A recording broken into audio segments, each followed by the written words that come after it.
Owen's lungs were burning, and the little girl in his arms had stopped moving.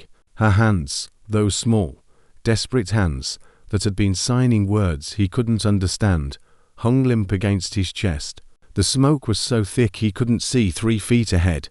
His shoulder had dislocated when the ceiling collapsed on them. The burns on his left arm, the ones his Uncle Ray had given him 3 weeks ago as a lesson about dirty dishes, had split open and were bleeding.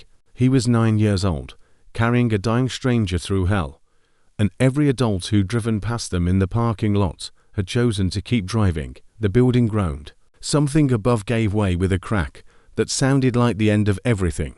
Owen didn't put her down. He just kept moving toward lights he couldn't see, toward help that wasn't coming, toward a future he'd never believed in. Before we go any further, hit that subscribe button right now and follow this story to the end, because what happens next will break your heart and put it back together. Drop a comment telling me what city you're watching from. I want to see how far Owen's story travels. I'm stuck. I can't breathe. Daddy, where are you? A 5-year-old girl's screams tore through the dust and concrete. 43 adults stood on the sidewalk. Nobody moved. The building was still shifting. Another collapse could happen any second. Then a 7-year-old boy, 48 pounds, empty stomach, cardboard stuffed in his torn sneakers, because the sawless had holes, dropped to his knees and started crawling into the rubble. No tools, no help, just a scraped hands and a voice that cut through the chaos. I'm coming. Keep talking to me. Don't stop. He didn't know she was the daughter of the most feared street racer in California. He didn't know that 72 hours later, 600 racing crews would shut down an entire city block for him. And he didn't know that every single one of them would be crying. Before we begin, subscribe to this channel and follow this story all the way to the end. Comment what city you're watching from. I want to see how far this story travels. Marcus Chen stood on his toes at the Dollar General counter and pushed forward a loaf of white bread and a jar of peanut butter. The woman behind the register looked at him, then looked away fast. That's what people did when they saw something that made them uncomfortable, but didn't want to deal with it. Marcus smoothed out a $5 bill with both hands. It was the only money in the house. He'd found it folded inside a library book last week and told Nana Lily right away. Because that's what you do. You don't keep what isn't yours. That everything. The woman asked without making eye contact. Yes, ma'am. She rang it up. 487. Marcus collected his 13-cent change and picked up the plastic bag. The handles were thin. He'd have to walk carefully or they'd break before he got home. Outside, the August heat hit him like opening an oven door. 108. Marcus walks fast anyway. 4 blocks to the trailer park. He counted them every time. 4 there, 4 back. Same route, same cracks in the sidewalk, same stray dog sleeping under the same parked car. Nobody looked at him. Not the man opening the laundromat. Not the woman watering her dead lawn. Not the teenagers on the porch scrolling their phones. Marcus had figured out a long time ago that being small and poor made you invisible. People's eyes just slid right past you like you were part of the sidewalk. He didn't mind. Most days invisible meant safe. Invisible meant nobody bothered you. But sometimes late at night, when Nana Lily was coughing in the next room, and he was trying not to hear it, Marcus wondered what it would feel like to be seen. Really seen.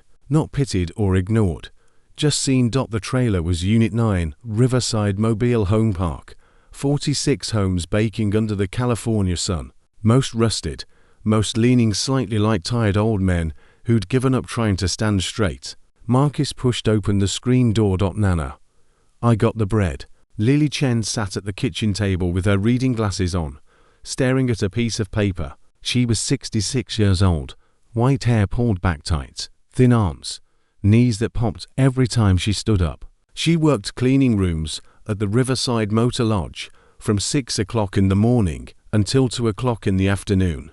Then she stocked shelves at the grocery store from 4 until 9, 5 days a week, sometimes 6. She didn't look up when Marcus came in. Nana. I got the bread and the peanut butter. There's 13 cents change. Lily took off her glasses and rubbed her eyes. Put it on the counter. Baby Marcus set the bag down and walked closer. The paper had numbers on it. Lots of numbers. At the bottom, one number was circled in red pen. $214. What's that? Nothing you need to worry about. Is it a bill? Lily looked at him. She tried to smile. It didn't work. It's the electric bill. It's fine. I'll handle it. How much do we have? Ethan Michael. She stopped herself. Wrong name. That happens sometimes when she was tired. Marcus Michael Chen. I said. I'll handle it. He didn't push. When Nana Lily used his middle name, the conversation was over. But he'd seen the number, 214. And he knew there was $47 in the jar on the top of the refrigerator because he'd counted it yesterday when she wasn't looking. The math didn't work. It never did. Marcus made 2 peanut butter sandwiches, one for him, one for Nana Lily. He poured 2 glasses of water from the tap. They sat at the table together, eating in silence, while the box fan pushed hot air from one side of the trailer to the other. How's your cough? Marcus asked. Better. It wasn't better. He'd heard her at 3 o'clock in the morning. Deep, wet coughs that went on until he pressed his pillow over his head, because listening to it made his chest hurt. Nana, can I ask you something? You just did a real question. Lily took a bite of her sandwich. Go ahead. Did my mom ever come back? Even once after she left, Lily stopped chewing. She set the sandwich down slowly. This was a question Marcus asked every few months.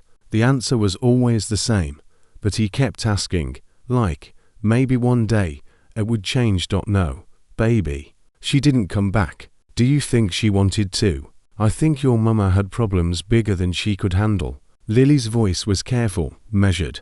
I think she loved you the best way she knew how. And I think sometimes people get so lost they can't find their way home, even when they want to. Marcus nodded. He took a drink of water. I found the pictures in the shoe box under your bed. Lily's eyes widened. You went through my things. I wasn't going through your things. I was looking for my other shoe. But I found the box. He paused. She looked happy in those pictures. She looked like a regular person. Lily reached across the table and took Marcus's hand. Her fingers were rough and dry from cleaning chemicals. She was a regular person, sweetheart. She was my daughter. She was smart and she laughed loud and she loved music. Things just went sideways because of drugs. Lily flinched. Who told you that? Nobody told me. I'm 7, not stupid. Kids at school talk. I heard Mrs. Patterson tell the librarian that my mama was on something.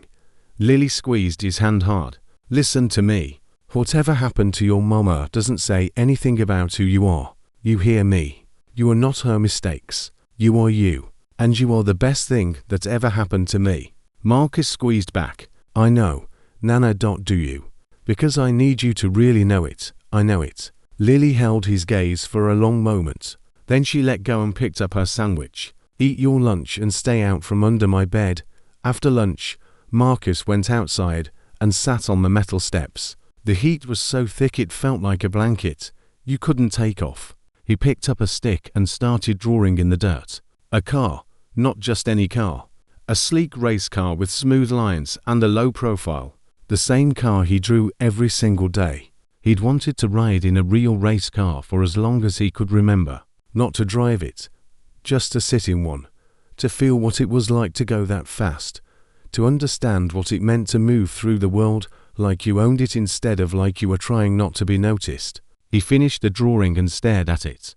Then he wiped it away with his shoe. Things you draw in the dirt don't last. That night, Nana Lily came home at 9:30. Marcus was in bed, but not asleep. He heard her keys in the lock, her slow footsteps, the creak of the chair as she sat down at the kitchen table. Then the coughing started deep and rough, going on for almost 2 minutes. Marcus got out of bed and walked to the kitchen. Nana.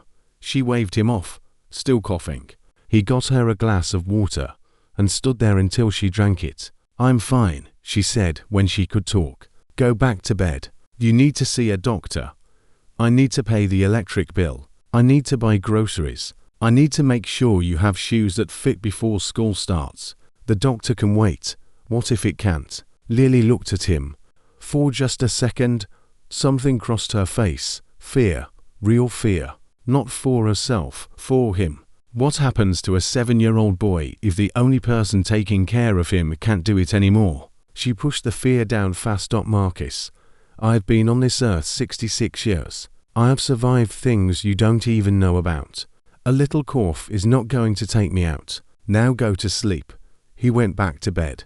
He lay there in the dark, listening to the fan and the trucks on the freeway, and Nana Lily's breathing through the thin wall. When she started coughing again, he pulled the pillow over his head and prayed.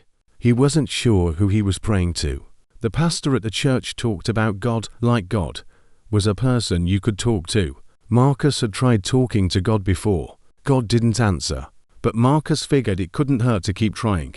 Please don't take my Nana, he whispered into the pillow. She's all I got. Tuesday morning, August 22nd. Marcus woke up at 6 o'clock. His body didn't need an alarm. When routine is all you have, your body learns rhythm.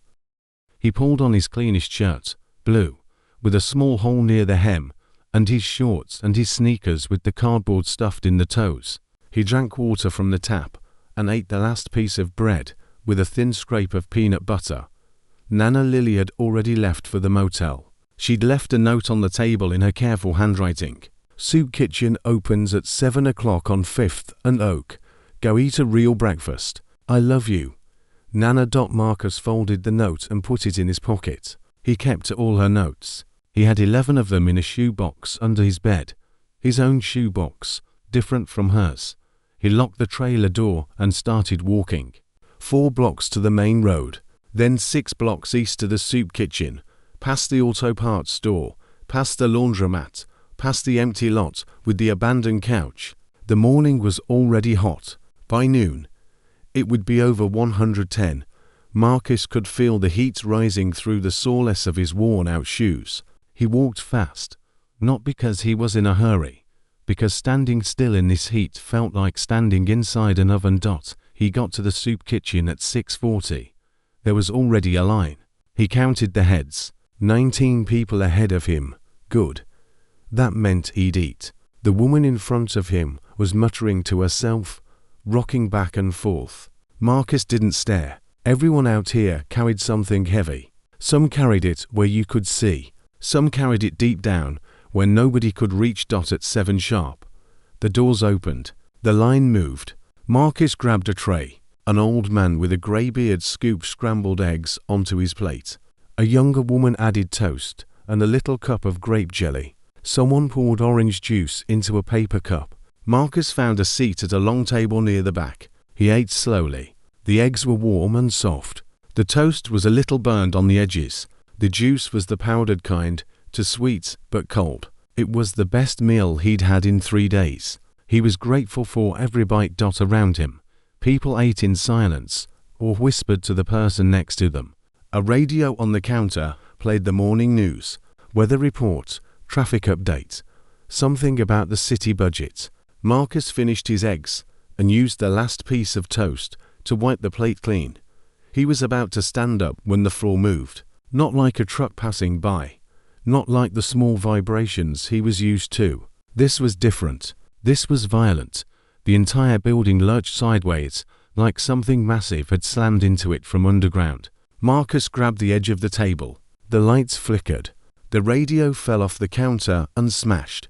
A woman screamed. Ceiling tiles crashed down, raining dust and debris. The windows didn't just crack. They exploded inward, spraying glass across the room in a hail of sharp fragments. Get under the tables, someone shouted. Marcus dove to the floor and covered his head with his arms. The shaking was so violent, the table above him bounced and shifted. He could feel it in his teeth, in his bones, in his stomach. The world was tearing itself apart. It lasted 40 seconds, maybe a minute. Time bent and stretched until it didn't mean anything. Then it stopped. The silence afterward was worse than the noise. Dust hung in the air so thick Marcus could taste it. Then came the sounds. Crying, moaning, someone calling for help somewhere outside. A car alarm screaming. The hiss of a broken water pipe. Marcus crawled out from under the table. His hands were shaking. His heart was beating so fast it hurt. He stood up and looked around. The soup kitchen was destroyed. Tables overturned. Food splattered on the walls. People bleeding from cuts, stumbling, confused. He walked through the broken window frame and stepped out onto the street. The world outside was wrong. A traffic light had fallen over and lay across the hood of a car. A fire hydrant was gushing water into the gutter. Cracks ran through the asphalt like black veins. Smoke rose from somewhere a few blocks away, thick and dark against the blue sky.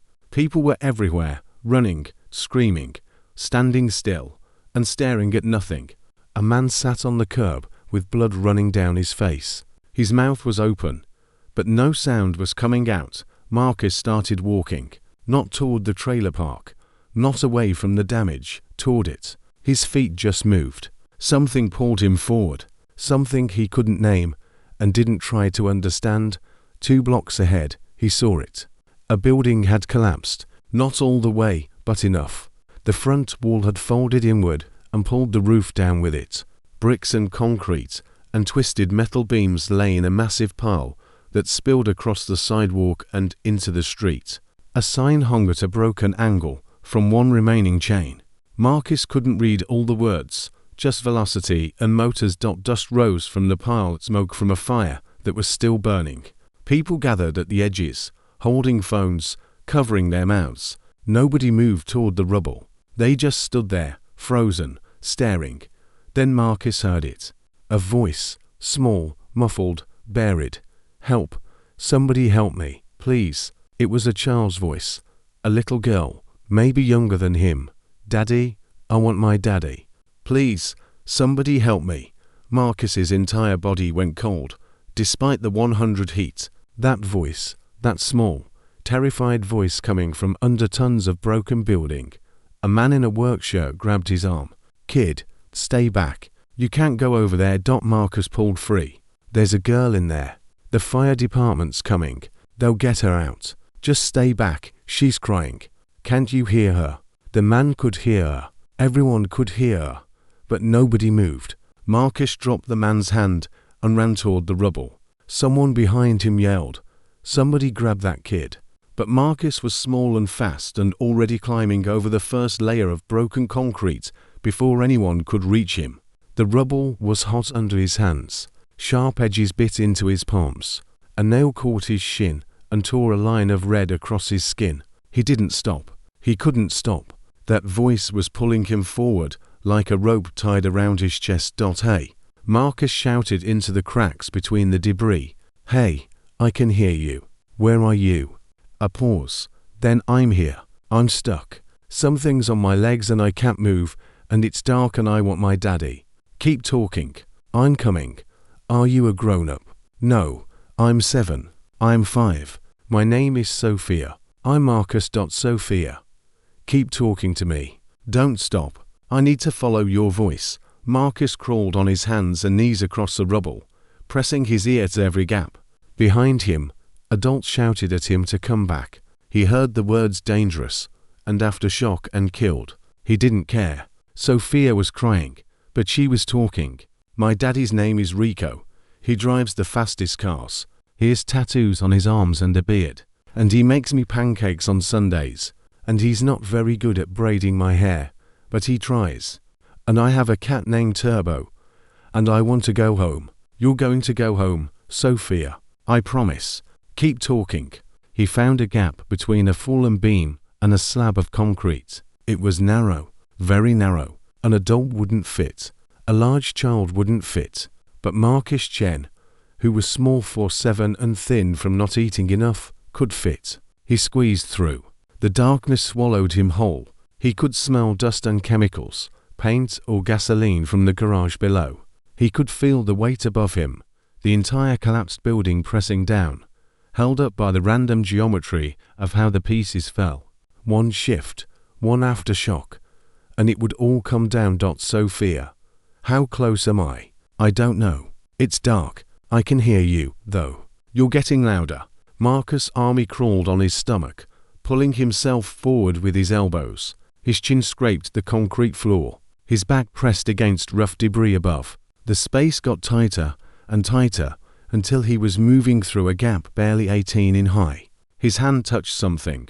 Hair soft blonde. "I found you," Marcus whispered. Sophia grabbed his hand and held on with a grip that was pure terror and pure relief all at once. "Don't leave me.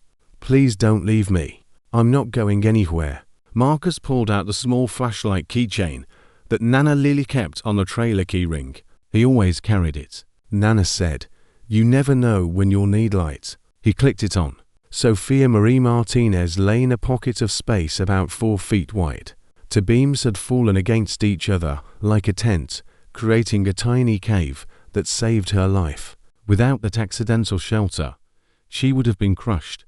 She had blonde curls tied with pink ribbons, now grey with dust, bright green eyes wide and wet with tears. She wore a little racing jacket over her t-shirt, child-sized, black leather with patches. On the back, a checkered flag and words stitched in silver thread. "Daddy's co-pilot, Martinez Racing Crew." A heavy chunk of ceiling plaster and would lay across her legs, pinning her flat. "Can you feel your toes?" Marcus asked. Sophia wiggled her feet. "Yeah, but it hurts really bad." "That's good. My Nana says if you can feel it, it's still working." "Your Nana sounds smart." "She's the smartest person I know." Marcus examined the debris on Sophia's legs. It was heavy, but it wasn't solid concrete. Plaster and wood lathing. If it were concrete, he'd have no chance. But this, maybe. He braced his back against one beam and pushed at the chunk with both legs. Everything he had, every ounce of strength in his small body.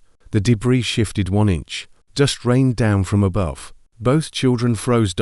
"Is it going to fall on us?" Sophia whispered. Marcus looked up at the beams above them. He could hear them creaking. The building was still deciding whether to stand or collapse completely. "No," he said. "I won't let it." He pushed again. The debris moved another inch. Sophia whimpered as the pressure shifted on her legs. Marcus stopped, repositioned his feet, and pushed a third time. His face went red. His arms shook. His back screamed. A 7-year-old boy straining against the weight of a building, with nothing but stubbornness and the sound of a little girl's crying in his ears. The chunk slid sideways 3 and 4. "Pull your legs out now." "Sophia, now." Sophia dragged herself backward, screaming in pain. Her left leg came free, then her right. She scrambled toward Marcus and threw her arms around his neck, squeezing so hard he could barely breathe. "I got you," Marcus said. "But we got to go." "Can you crawl?" "I think so. My legs hurt." "Follow me. Stay right behind me. Don't stop no matter what you hear." Marcus turned around in the cramped space and started crawling back toward where he came in. Sophia followed, whimpering with every movement, but not stopping, not once. Behind them, something groaned deep and structural. The sound of tons of material shifting. They crawled faster. The gap Marcus had squeezed through was ahead. He pushed through first, then reached back and pulled Sophia after him. Her racing jacket caught on a piece of rebar. She jerked to a stop. "I'm stuck." "Hold still." Marcus grabbed the back of her jacket and yanked hard. The leather tore, but Sophia came through. They scrambled over the rubble. Marcus first, then Sophia clutching the back of his shirt. Light, sunlight, blinding and beautiful. They emerged from the rubble and the crowd erupted. People were screaming, pointing, running toward them. Someone was sobbing. A man fell to his knees. Marcus stood up and pulled Sophia to her feet. She couldn't walk well. Her legs were bruised and swollen, so he wrapped her arm around his shoulder and half carried her down the pile of debris. He was 7 years old, barely bigger than her, stumbling over broken bricks with blood running down his arms and legs, carrying a 5-year-old girl he'd met 3 minutes ago in the dark. A firefighter who had just pulled up reached them first. He scooped Sophia up with one arm and grabbed Marcus with the other. "I got you both. I got you both. You're okay." Paramedics swarmed. Sophia was placed on a stretcher. They checked her legs, her eyes, her breathing. She answered their questions in a small, shaking voice, but she never let go of Marcus's hand. Her fingers locked around his like a vice. "Don't go," she said. "Please, Marcus, don't leave me. I'm right here. I'm not going anywhere." A paramedic knelt in front of Marcus. Young guy, maybe 25. Wide eyes. Kid. Did you crawl in there into the building? Yeah, by yourself. Nobody else was small enough. The paramedic stared at him for a long moment. Then he shook his head slowly. How old are you? 7. The paramedic looked at his partner. Neither of them said anything for a few seconds. Then the partner whispered, 7 years old. In the crowd, someone had been filming, a man holding his phone steady. Capturing the moment, Marcus emerged from the rubble with Sophia on his shoulder. He uploaded the video before the ambulance doors even closed. Within 1 hour, 1 million views. Within 2 hours, the video reached a garage 20 miles west, where a man with tattoos covering both arms and a thick black beard was helping clear earthquake debris from his parking lot. His phone buzzed. A text from his crew's vice president. Turn on the news now. It's Sophia. Rico Ghost Martinez watched the video on his cracked phone screen. He watched a 7-year-old boy carry his daughter out of a collapsed building. He watched his baby girl, covered in dust and blood, clinging to a stranger's neck. Rico dropped the phone. His knees hit the concrete, and the most feared street racer in California made a sound that wasn't a word. It was something deeper, something that came from a place where language doesn't reach. Then he stood up, wiped his face, and started his car. He would not be driving alone. The ambulance hit a pothole, and Sophia cried out. Marcus tightened his grip on her hand. I'm here. You're okay. It hurts. Marcus. I know, but we're almost there. The doctors are going to fix you up. The paramedic across from them, the young one who couldn't stop staring, leaned forward. Your parents know where you are, buddy. I live with my nana. She's at work. What's her number? We need to call someone. Marcus recited it from memory. Nana Lily had made him memorize it when he was 4, drilled it into him every night before bed like a prayer. He watched the paramedic dial. No answer. He tried again. No answer. Cell towers are probably down from the earthquake, the paramedic said. Half the city is trying to call someone right now. We'll keep trying, the paramedic said. Sophia tugged Marcus's arm. Will you stay with me at the hospital? Yeah, promise. I already promised once. I don't break promises.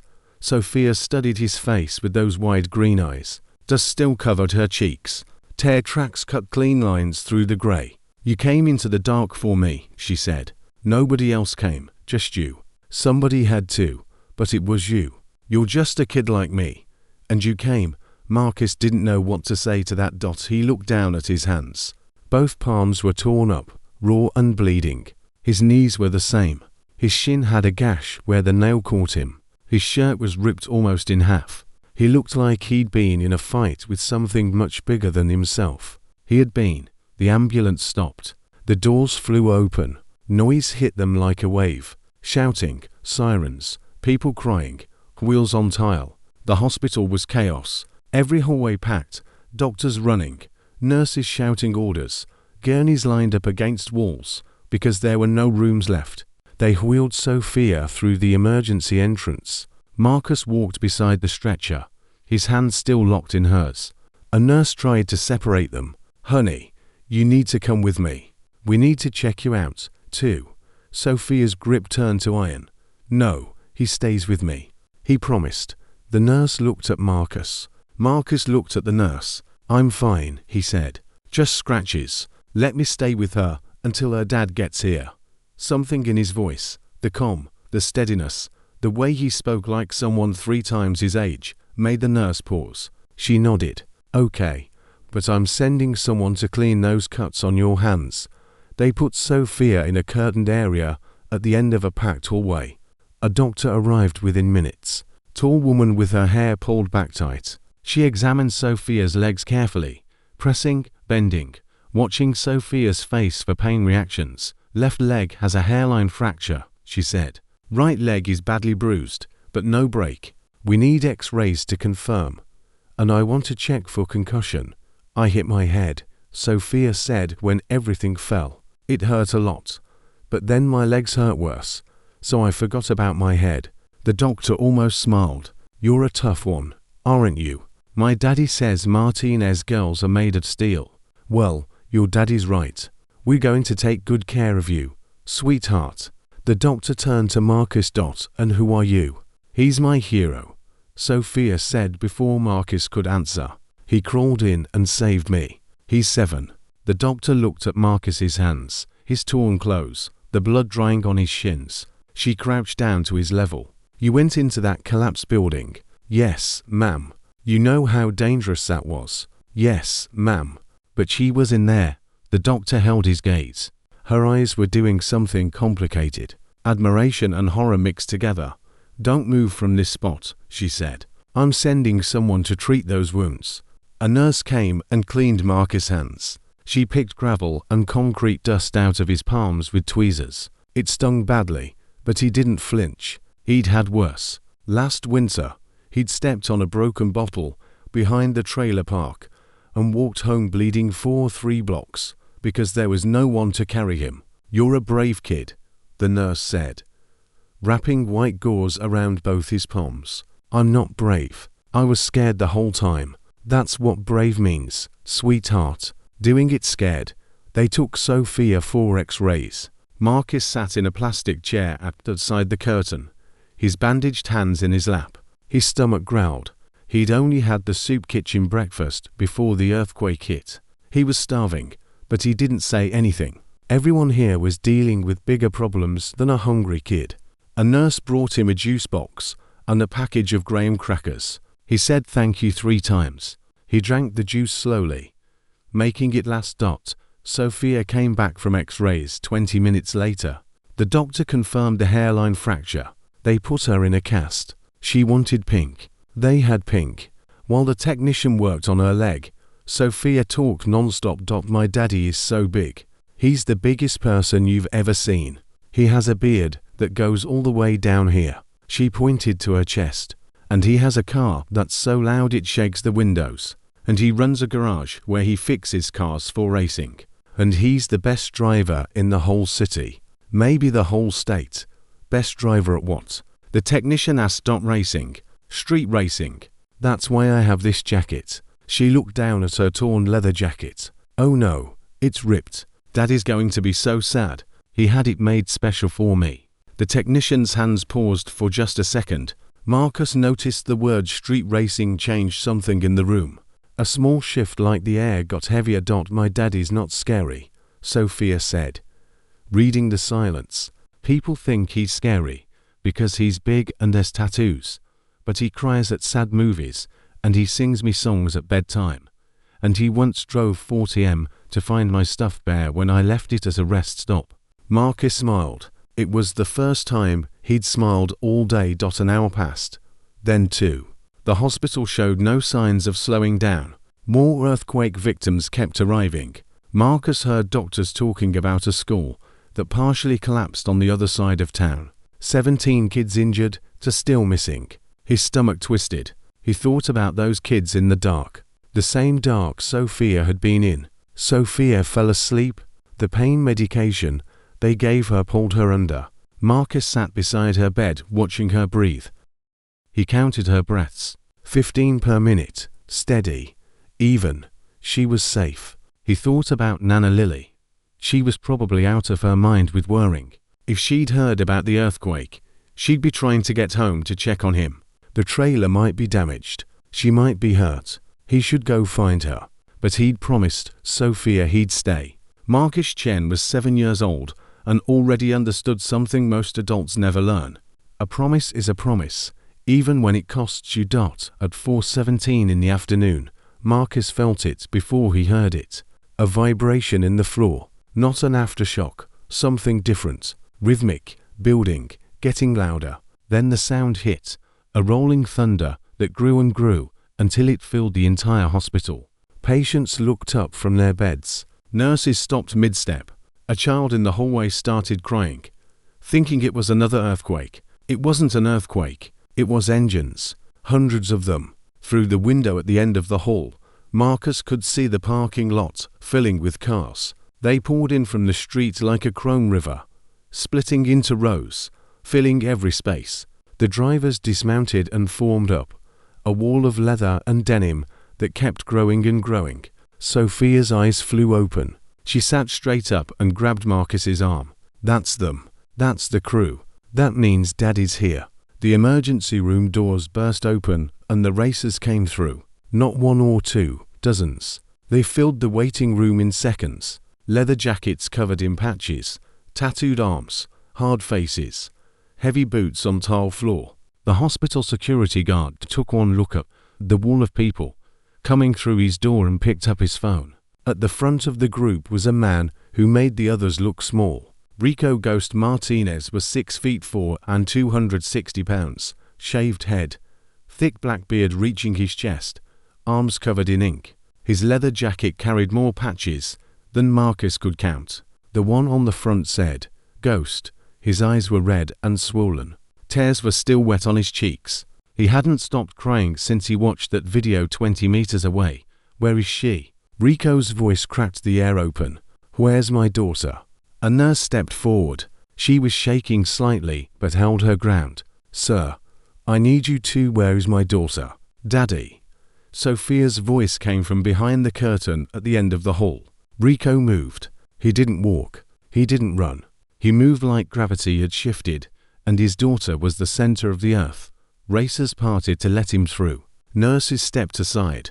Nothing was going to stand between Rico Martinez and his little girl. He pulled the curtain back and saw her. Pink cast on her left leg, bruises on her right, dust still in her hair. Hospital gown too big for her small body, but alive. Eyes open, arms reaching for him. Rico crossed the space in one step and scooped her up. Gentle, so gentle for such a massive man, careful of her cast, cradling her head against his chest. The sound he made was not a word. It came from somewhere below language, below thought, from the place where a father's love lives. Baby girl, my baby girl, I'm here. Daddy's here. Daddy. I was so scared. Everything fell, and it was dark and my legs were stuck and I couldn't move. I know, baby. I know, but you're safe now. Daddy's got you. Nobody's ever going to hurt you again. Marcus saved me. Rico pulled back just enough to look at her face. What, Marcus? He crawled in through the dark. He was the only one small enough to fit. He pushed the stuff off my legs, and he carried me out, and he stayed with me the whole time, and he promised he wouldn't leave. And he didn't leave. Daddy. He didn't leave me. Rico turned his head slowly. Marcus sat in the plastic chair 3 feet away. Small, thin, sandy brown hair falling over his eyes, bandaged hands folded in his lap, torn shirt, bloody knees, old sneakers with cardboard in the toes. Everything about him screamed poverty. Everything about him screamed invisible. Rico set Sophia down on the bed gently. He stood up to his full height and looked down at this boy. You're Marcus? Yes, sir. How old are you? 7. Rico's jaw clenched. He swallowed hard. You crawled into a collapsed building to save my daughter. Yes, sir. I heard her calling for help. I was small enough to fit through the gap, so I went. Weren't you afraid?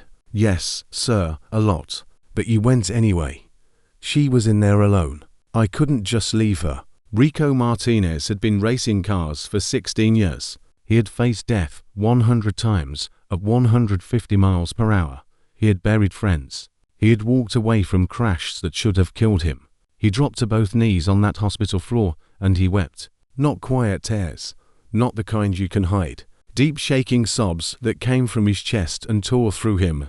At the earthquake that started all of this. He pulled Marcus into his arms carefully, because this was a child, not a man, and held him. Thank you, Rico whispered. Thank you for saving my daughter. Thank you for going into the dark. Thank you for keeping your promise. Marcus stood stiff at first. He wasn't used to being held. Nana Lily hugged him, but that was different. That was soft and familiar. This was a giant stranger shaking with emotion, wrapping him in arms bigger than his whole body. Marcus didn't know what to do with his hands. Then slowly he hugged back. Behind them, the racers watched. Angel Wrench Torres, the vice president, 62 years old, with a grey beard and scars on every knuckle. He stood in the doorway with his arms crossed and his eyes wet. Carmen Mama C. Delgado, the crew's matriarch, short silver hair, the woman everyone called when things fell apart. She had her hand pressed over her mouth. Diego Nitro Ramos, the sergeant at arms, the man who hadn't cried since he was 12. He stood with his back against the wall, looking at the ceiling, blinking fast. Rico finally let go. He held Marcus at arm's length and looked at him. Really looked at him, not through him, not past him. At him. Where are your parents? Son, I live with my nana. She's at work. They can't reach her. The phones are messed up. Just your nana. Nobody else, just us. Rico stood up. He wiped his face with both hands. He turned to Wrench. Find out everything. Where he lives, what the situation is, everything. Wrench nodded and pulled out his phone. Rico turned to Carmen. Stay with the kids, both of them. Don't let anyone separate them. Carmen stepped forward and put her hand on Marcus's shoulder. Her touch was warm and firm. You hungry, baby? Marcus almost lied, almost said no, but his stomach answered for him, growling so loud that Sophia giggled from the bed. I'll take that as a yes, Carmen said. Diego, go find this child a real meal, not hospital food. Real food. Diego pushed off the wall. On it, Mama, and Diego, get enough for the girl. Diego was back in 20 minutes with 2 bags of burgers and fries and milkshakes from a place 3 blocks away. Marcus ate like he hadn't eaten in days, because he almost hadn't. He tried to eat slowly, tried to be polite, but his body overruled his manners. He finished the burger in 6 bites. Sophia watched him eat. Were you really hungry? Marcus wiped his mouth. Yeah.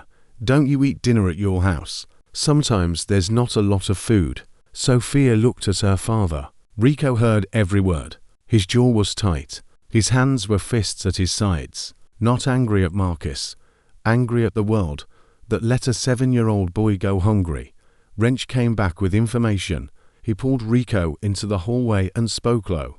But Marcus had sharp ears. He'd learned to listen carefully because knowing things kept you safe. Kid lives at Riverside Mobile Home Park Unit 9. Just him and his grandmother, Lily Chen. She's 66, works 2 jobs. The trailer's in bad shape. No AC, cracked walls. The kid walks 4 blocks to buy groceries with $5 bills. He eats at the soup kitchen when the food runs out at home. Rico said nothing for 10 seconds. There's more, Wrench continued. His mother's gone. Left when he was 3. Drugs from what people say. No father in the picture. Never was. The grandmother is all he has, and she's got a cough that won't quit. Neighbors say she's been sick for months, but won't see a doctor because she can't afford it. Rico pressed his forehead against the wall. He's got nothing, Wrench. This kid has absolutely nothing. And he crawled into a collapsed building to save my daughter. I know. He could have died in there. I know. Brother. Rico turned around. His eyes had changed. Something had solidified behind them. A decision made. Not just an emotion, a commitment. Call meeting tonight. Full crew. Everyone who can drive. What are we doing? What we do. We take care of family. He's not. He is now. Wrench looked at Rico for a long moment. Then he nodded once and walked away, already dialing. Nana Lily arrived at 5:30 in the afternoon. She'd walked almost 4 miles from the motel because the buses weren't running. Her knees were swollen.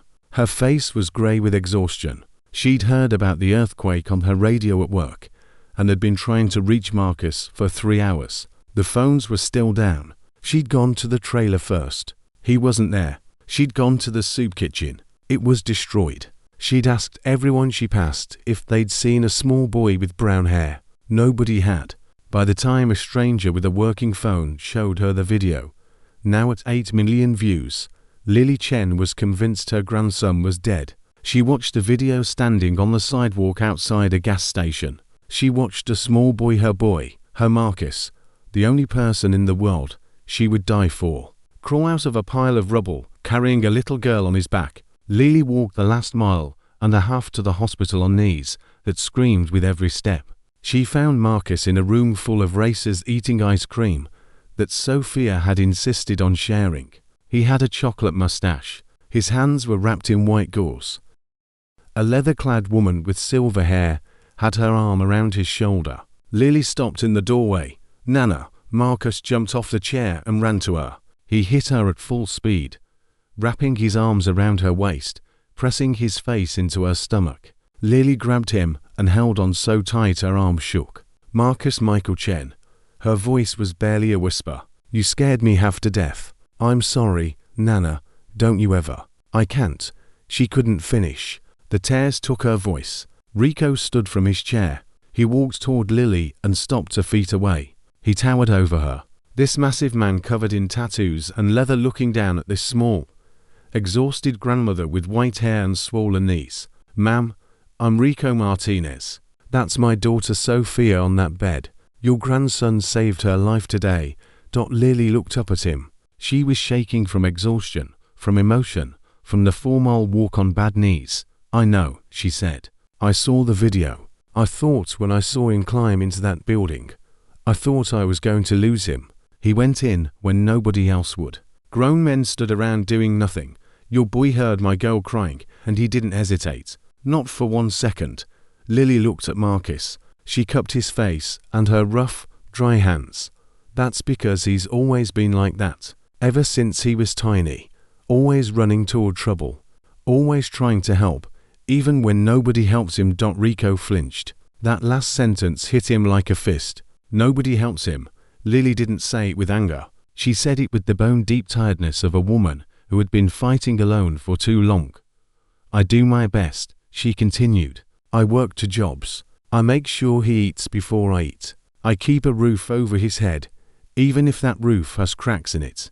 But I'm 66 years old, Mr. Martinez. My knees are giving out. I've got a cough that keeps me up at night. And I lay awake wondering what happens to this boy if something happens to me. The room went silent. Every racer heard it. Every single one.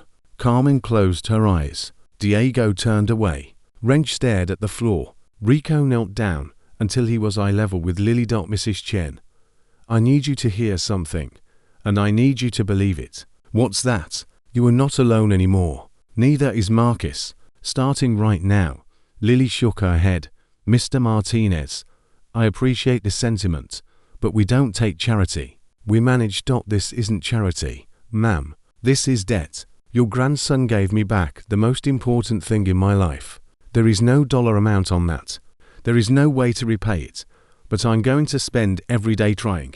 Sophia called from the bed. Nana, Lily, come see my cast. It's pink. Marcus can sign it first because he saved me. Lily looked at the little girl with the blonde curls and the pink cast and the smile that could light up a burned-down building. Then she looked at Marcus, who was already walking toward Sophia's bed with a marker he'd gotten from somewhere. Because that's who he was. A boy who always moved toward the person who needed him. Lily looked at Rico. He hasn't had a birthday party since he was 4, she said. He hasn't seen a doctor in 2 years. His shoes have cardboard in them. And this morning, he spent our last $5 on bread and peanut butter. She paused. And he still went into that building for a stranger. Rico put his hand over hers. He's not going to need cardboard in his shoes ever again, Mrs. Chen. That's not a promise from a stranger. That's a promise from a father who understands exactly what your grandson is worth. Lily searched his face. She was looking for the lie. She'd been lied to before, by the system, by her daughter, by landlords and employers, and everyone who said things would get better. She was an expert at spotting false promises. She didn't find a lie in Rico Martinez's eyes. She found something she hadn't seen directed at her in a very long time. Respect, real deep, unshakable respect. Okay. Lily whispered. Okay. Marcus signed Sophia's cast with the marker. He drew a small race car next to his name. The same sleek design he always drew in the dirt outside the trailer. Sophia looked at it. Why do you draw race cars? It's just something I like to draw. Do you want to race cars when you grow up? Marcus thought about it. I want to build them. Make them go fast, but keep people safe. Rico stood behind them watching. His phone buzzed. A text from Wrench. Meeting set. Tonight, 9 p.m. full crew confirmed. 200 plus. Word spreading to other crews. Bakersfield, San Bernardino, Long Beach. They all want in. Rico typed back. Good. Tell them to bring their wallets and their hearts. We've got work to do." He put his phone away and looked at Marcus, who is now teaching Sophia how to draw the wheels on the race car. 2 kids, one from a trailer park with nothing, one from a racing family with everything, both covered in dust from the same earthquake, both laughing at a drawing that looked more like a blob than a car. Rico turned to Wrench, who had just walked back into the room. "How many people have watched that video now?" Wrench checked his phone. 12 million and climbing. The whole world saw what that boy did. The whole world saw it, brother. Rico nodded slowly. Then the whole world is going to see what happens next. The meeting started at 9 that night in the back lot of Velocity Motors. The garage had taken damage from the earthquake. Cracked windows, tools knocked off walls, but the structure held. Rico had built it solid when he bought the place 8 years ago. He built everything solid. That was his way. 237 people showed up. Racers, mechanics, fabricators, pit crews from 6 different racing communities. They stood in the parking lot under work lights that someone had rigged up because half the city's power was still out. Rico stood on the bed of a pickup truck so everyone could see him. Sophia sat in the cab with Carmen. The girl refused to go home, refused to leave until she knew Marcus was taking care of. Listen up. Rico's voice cut through the murmur of conversations. "You all saw the video. You all know what happened. My daughter was trapped under a collapsed building, scared out of her mind. 5 years old, thought she was going to die." The crowd went silent. Grown men stood outside that building doing nothing. Rico continued, "I don't blame them. It was dangerous, unstable. Any second it could have come down. So, people stood there frozen. And my daughter screamed for help." He paused. His voice dropped lower. Then a boy showed up. 7 years old, 48 pounds, nothing in his pockets, nothing to his name. He heard a voice crying in the dark, and he didn't think about himself, didn't think about danger, didn't think about the fact that nobody was going to reward him or thank him or even notice. He just went. Rico's voice broke. He stopped, breathed, kept going. He squeezed through a gap too small for any adult, crawled on his belly through the wreckage, found my daughter pinned under debris, and pushed it off with his own body. Then he carried her out. A 7-year-old boy carried a 5-year-old girl out of a collapsed building, while the ground was still shaking. Silence. Complete. Silence except for the hum of the work. Lights. "I've been racing for 16 years. Rico said, "I've ridden with the toughest people on this coast. I've seen courage in 100 different forms.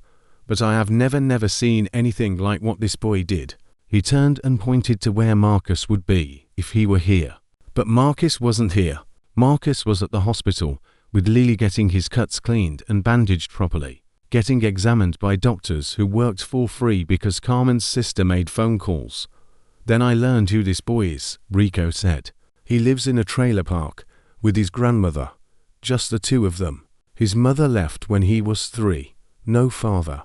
His grandmother is 66 years old, works 2 jobs. She's sick but won't see a doctor because she can't afford it. The kid eats at charity kitchens because there isn't always enough food at home.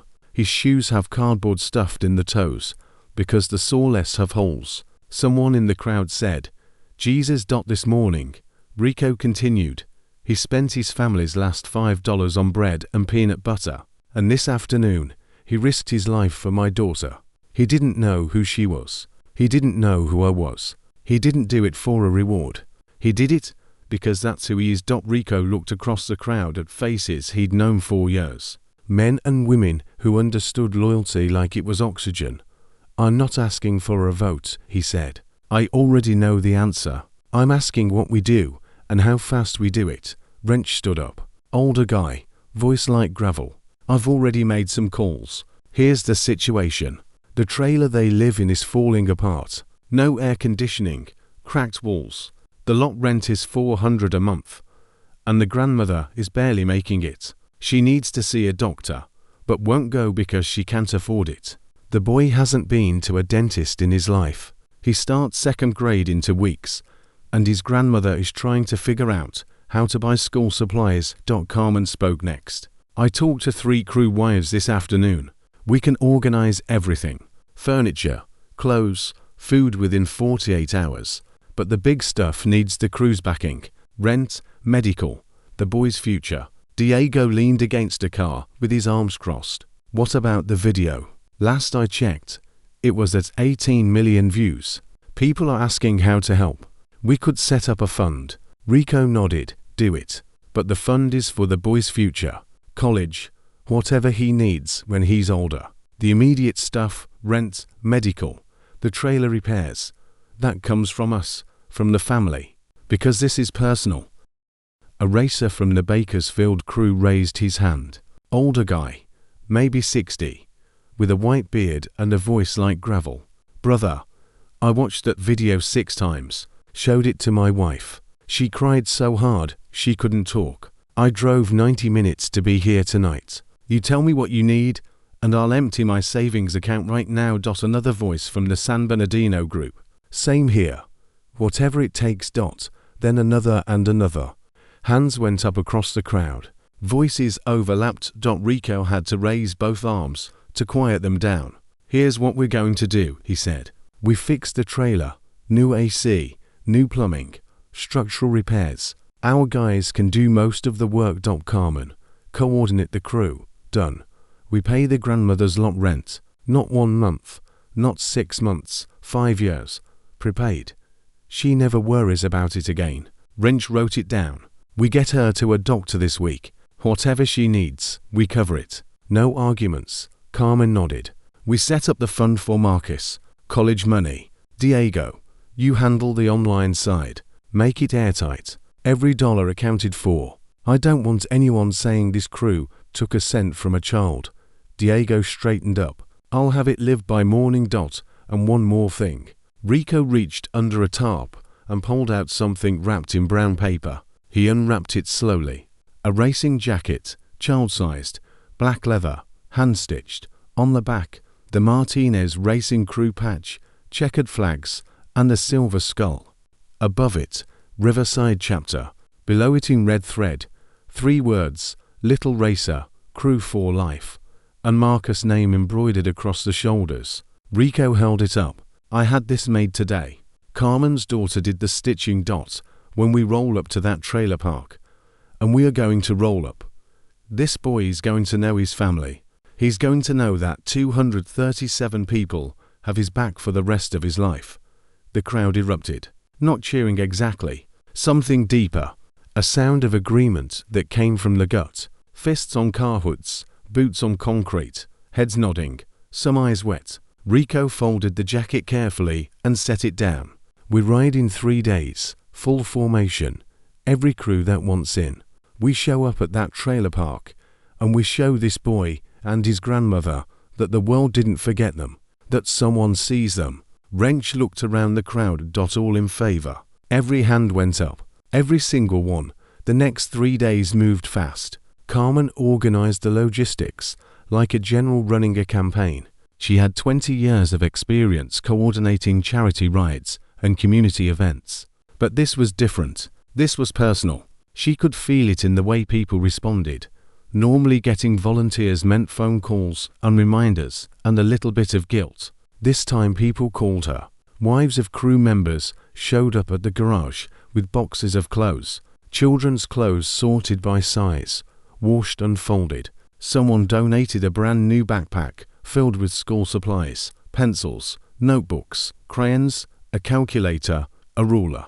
Another member's wife went to the shoe store and bought 3 pairs of sneakers in different sizes because she didn't know Marcus's exact size and wanted to make sure one pair fit. The mechanic crew, 6 guys who worked on cars for a living, drew up plans for the trailer repairs. They estimated 2 days of work.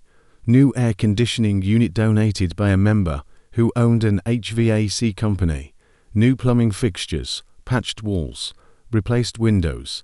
When we're done, the crew chief told Rico, that trailer is going to be tighter than a new build. Diego set up the GoFund at 4 in the morning, 2 hours after the meeting ended. He wrote the description himself, something he'd never done before. Diego, was a man of few words and even fewer emotions, but he sat at his kitchen table and typed with 2 fingers and got it right on the first try. 3 days ago, a 7-year-old boy named Marcus Chen crawled into a collapsed building to save a 5-year-old girl he'd never met. He had no tools, no training. No one asked him to do it. He heard a child crying in the dark, and he went in. Marcus lives with his grandmother in a trailer park. He has nothing. He gave everything. Help us give something back. He posted the link at 4:22 in the morning. By 6 o'clock, it had raised $14,000. By noon, $87,000. By the end of the first day, 193,000. Donations came from everywhere. $5 from a single mother in Ohio. $1,000 from a retired Marine in Texas who wrote, "This kid has more guts than half the men I served with." $20 from a group of 3rd graders in Maine who pulled their allowance money. The messages poured in by the hundreds. Diego read every single one. At 2 in the morning on the second night, Carmen found him sitting at his computer with tears running down his face. He didn't explain. She didn't ask. She just set a cup of coffee beside him and squeezed his shoulder. Meanwhile, Marcus had no idea any of this was happening. He went home from the hospital that first night with Nana Lily.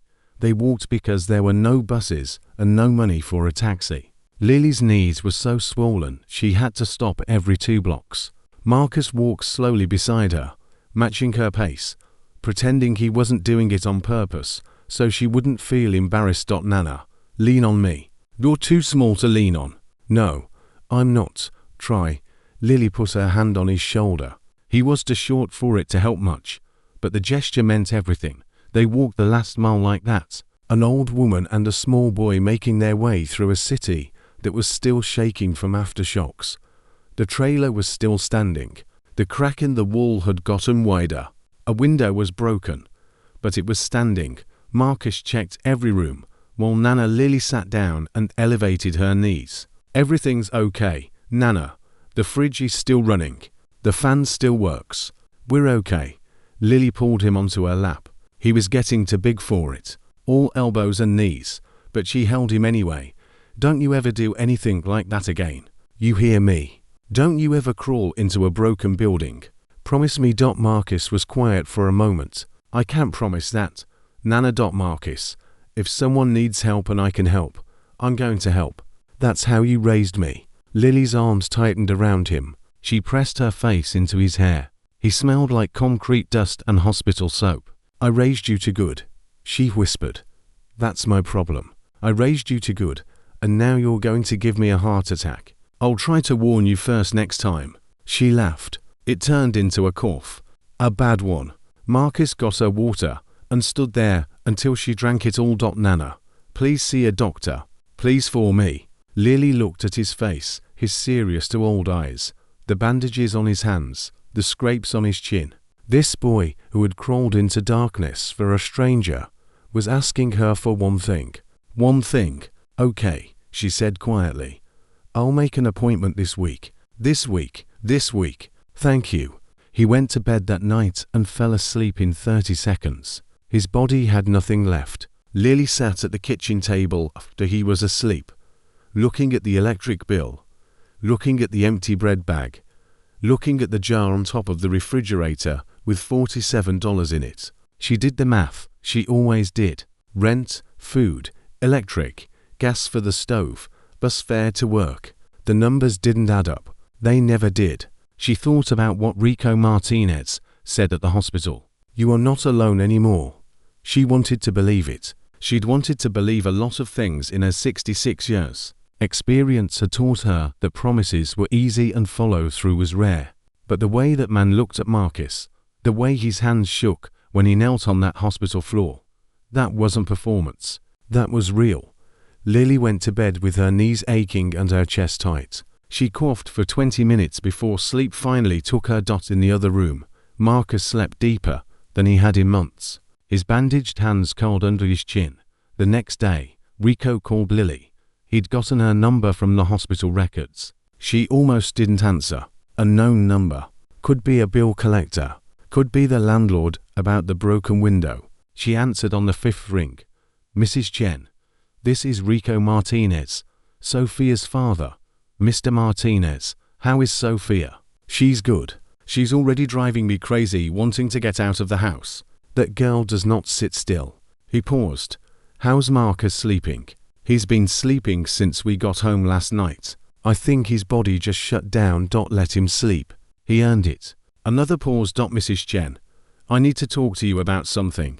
I'd rather do it in person, but I want to give you a heads up so it doesn't catch you off guard. Lily's hands tightened on the phone.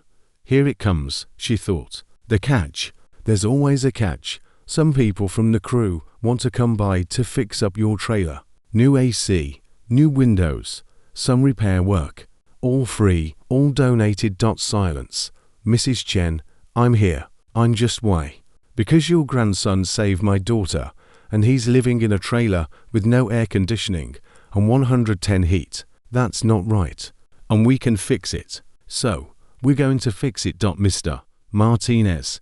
I told you at the hospital, we don't take charity. And I told you this isn't charity. This is family taking care of family. We're not family. We are now. Marcus is one of us. That means you're one of us. And I know that sounds strange coming from a man you met yesterday, a hospital room full of racers. But I need you to trust me on this. Can you do that? Lily was quiet for a long time. Through the phone, Rico could hear a fan blowing and the distant sound of trucks on the freeway. The AC broke 2 years ago. Lily said finally, I called the landlord about it 9 times. He said he'd fix it. Never did. We hang wet towels on the windows when it gets real bad.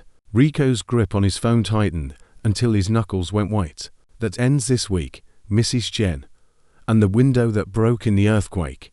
We'll replace every window in the unit. New frames, new glass. Lily's voice cracked. Just a little. Just enough. I don't know what to say to you. Say you'll leave the door unlocked Thursday morning. My crew will be there at 7 o'clock. Okay. And Mrs. Chen, one more thing. Yes, a doctor. We have a member whose wife is a physician. She's agreed to see you for free. Full checkup. Whatever you need. The line went silent again. Rico waited. Marcus has been begging me to see a doctor. Lily whispered. Every day. He worries about me more than any 7-year-old should worrying about anything. Then let's take that worrying off his plate. You see the doctor. You get healthy. You be here for that boy. That's all he needs. Everything else we handle. Lily pressed the phone against her cheek and closed her eyes. A tear slipped down her face and landed on the kitchen table next to the electric bill with the circled number. Okay, Mr. Martinez. Call me Rico. Okay, Ro. And it's Lily. Lily, the electric bill on your table. Whatever it is, throw it away. It's paid. Lily opened her eyes. How did you? Marcus mentioned it at the hospital. Kid notices everything. Lily looked at the bill. $214. The number that had kept her up at night for 2 weeks. It's taken care of. She asked, her voice barely audible. It's taken care of along with the next 12 months. You focus on getting healthy. You focus on Marcus. We handle the rest. Lily set the bill down. She folded her arms on the table and put her head down and cried. Not the quiet kind of crying she did at night when Marcus was asleep. The real kind. The kind that comes when you've been carrying something so heavy for so long that when someone finally helps you set it down, your whole body gives out. Rico listened. He didn't say anything. He didn't hang up. He just listened. Because sometimes that's what people need more than words. When Lily lifted her head, she wiped her face and took a breath. Rico, yes, ma'am. Thank you from the bottom of everything I have. Thank you. We're just getting started. Lily. 2 days later, Thursday morning, the repair crew showed up at 7 sharp. 6 men with tool belts and trucks full of materials. The trailer park residents came out of their units and watched with wide eyes as the crew unloaded a new air conditioning unit. New windows, lumber, plumbing supplies, and enough materials to rebuild half the trailer. Marcus stood on the steps, watching them work. He didn't say much. He just watched. After an hour, he walked up to the crew chief, big man named Pete, with a handlebar mustache and grease-stained hands. "Can I help?" Pete looked down at him, saw the bandaged hands, the earnest eyes. "You know how to hold a flashlight?" "Yes, sir." "Then you're hired." Marcus spent the entire day following the crew, holding flashlights, handing over tools, asking questions about everything. "What's that called? Why do you do it that way? How does the AC work?" Pete answered every question. By noon, he was calling Marcus Little Foreman. At one point, Marcus crawled under the trailer to help Pete check the plumbing. Pete looked at the boy wedged into the tight space. Perfectly comfortable, perfectly calm. "Kid, are you afraid of anything?" Marcus thought about it. "I'm afraid of Nana Lily getting sick. I'm afraid of running out of food. I'm afraid of being alone." Pete stopped working. He set his wrench down. "Those are grown-up fears, buddy." "I know." Pete picked up his wrench and went back to work. He didn't say anything else for a while. But when he climbed out from under the trailer, he called Rico. "This kid just told me his 3 biggest fears. None of them are about himself. All of them are about survival. He's 7, boss. 7. Rico was quiet on the other end. 2 more days, Pete. We ride in 2 more days. And when we get there, that boy is going to know he never has to be afraid of those things again." The crew worked until sundown. They came back Friday and worked until sundown again. When they finished, the trailer had new windows, new air conditioning that hummed cool and steady, patched walls, fixed plumbing, a fresh coat of paint on the outside. Lily stood in her kitchen, feeling cold air blow from the vents for the first time in 2 years, and pressed both hands over her heart. "It's cold in here," she said. And then she laughed. And then she cried. And then she laughed again. Marcus stood in front of the AC vent with his arms spread wide, eyes closed, face tilted up into the cool air. He stood there for 5 full minutes without moving, just breathing. "This is the best thing I've ever felt," he said. Lily watched him. This boy, this impossible, stubborn, brave, beautiful boy who crawled into a collapsed building for a stranger and stood in front of an air conditioning vent like it was a miracle. "Baby," she said, "you ain't seen nothing yet." She didn't know how right she was. She didn't know that at that exact moment, 40 miles away, 603 vehicles were being polished and fueled, that leather jackets were being zipped up, that a child-sized jacket with red stitching was being wrapped in brown paper, that Rico Martinez was standing in his garage, holding his daughter's hand, looking at a photograph someone had taken at the hospital. A 7-year-old boy with bandaged hands, sitting next to a 5-year-old girl with a pink cast, both of them smiling. Rico tucked the photo into his jacket pocket. He looked at Sophia. "Ready to go see your friend?" Sophia grinned so wide it took over her whole face. "I've been ready for 3 days. Daddy." Rico picked her up, set her on his hip, and carried her outside. The sun was going down. Tomorrow morning they would ride. Saturday morning, 6 o'clock. Marcus woke up to cold air on his face and forgot where he was for 3 seconds. Then he remembered the new AC, the repaired trailer, the cool air flowing through vents that actually worked. He lay there with his eyes closed, just feeling it. This was what normal kids felt every morning. This was what he'd been missing for 2 years. He got up and walked to the kitchen. Nana Lily was already at the table, but she wasn't looking at bills. She was looking at her phone. Someone from the crew, Carmen, had given her a phone, a real one, not the cracked prepaid she'd been using. Lily said she couldn't accept it. Carmen said it wasn't optional. Lily took the phone. "Nana, why are you up so early?" Lily looked at him. Her eyes were strange, wide, like she'd seen something she couldn't explain. "Marcus, come here." He walked over. She turned the phone toward him. On the screen was a number, $341,227. "What is that?" Marcus asked. "It's a GoFund page. That man Diego set it up. It's for you, for me, for your future, for college, for whatever you need." Marcus stared at the number. He didn't really understand how much money that was. He understood $5. He understood $47 in a jar on top of the refrigerator. He understood $4 and 87 cents for bread and peanut butter. 30, 40, 1,000 was a number that didn't fit in his head. Is that a lot? Lily pulled him close. Baby, that's more money than I've made in my entire life. People gave that for me. People all over the country, all over the world, because they saw what you did. Marcus was quiet for a long time. He leaned against Nana Lily's arm and looked at the phone screen. Then he said something that made Lily's heart crack right down the middle. Can we use some of it to pay your electric bill? Lily squeezed her eyes shut. The electric bill is already paid, sweetheart. Rico took care of it. What about your doctor appointment? That's taken care of, too. What about food? Marcus, listen to me. Everything is taken care of for right now. Everything is handled. You don't need to worry about any of it. Marcus looked up at her. I don't know how to do that. Nana, not worrying.